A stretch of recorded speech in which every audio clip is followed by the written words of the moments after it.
Hi, this is Charlie giving you Monday's video, and I hope you're very well. I've titled today's video "It's just a matter of time" because I wanted to have a look at timing when it comes to trading. Because so often we've all been there, we get into trades and the market, we get stopped out only for the market to then move in the direction that we thought it was going to go in the first place, that our analysis was calling for it to go in the first place, and then we sit out the rest of the move, frustrated, thinking, well, I should have been making loads of money off of that move or whatever.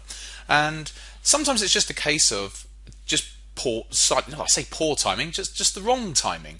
The analysis was right, but the timing wasn't quite there, and that's just the way it goes. But the problem that we have with this is that when it happens to people and they get stopped out, sometimes they think it might be a conspiracy. They blame the market's there just to get them. The whole market moved just to come and get their stop, or somehow or other their broker can move the market, and so their broker moved the whole market to just come and get their stops.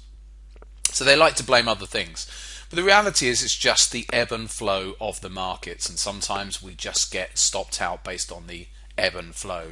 So when it comes to timing, sometimes the analysis is good, but the timing is off. And if our timing is off, sometimes we can get away with it if our stops are in an okay position. If our stops are too tight, then that's when we may not get away with it.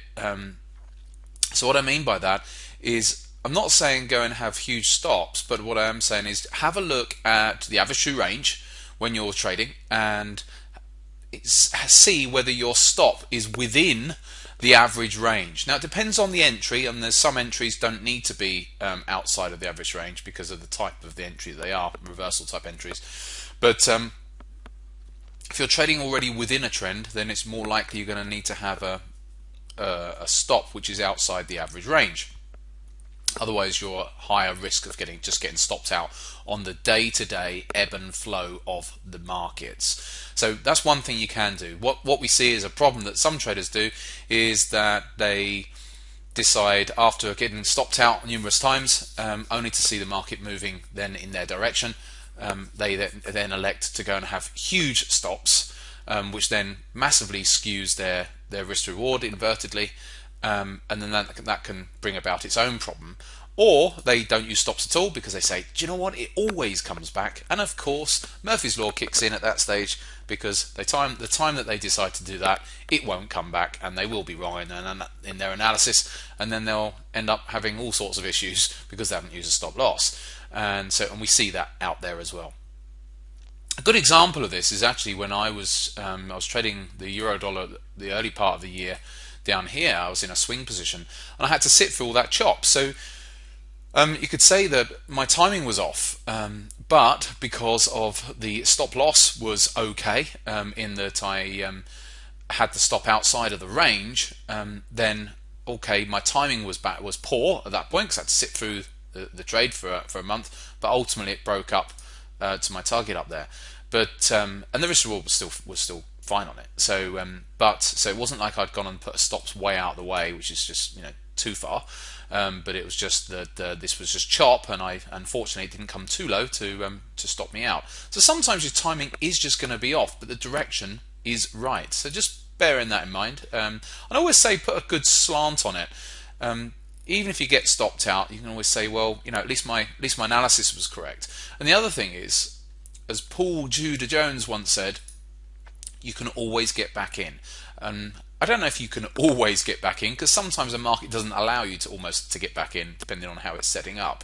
But there are times when you might get stopped out, let's say on this retracement back here, and then you see the market flatten out and you think, okay, it's starting to, and then strength starts coming back in, okay, maybe I can pop back in on this move. So there are always those opportunities to get back in. Right, what else is there here with this? Yes, so for example, if I go out to a weekly chart of the euro dollar at the moment, and if I bring up the pen, now we can see that the euro dollar is back up at this whole 114 area resistance, which has been met so many times now over the past year, where it just keeps on coming up to this whole 114, didn't quite get it there, but nearly 114 zone, and then gets rejected. and so we're back there at that zone again. We're just having a little bit of a rejection at the moment from that, and obviously it can get rejected some more. But this is one of those other things where I look at this, and when we keep on coming up to a same level and hitting it, then normally it means at some point it is going to want to break through.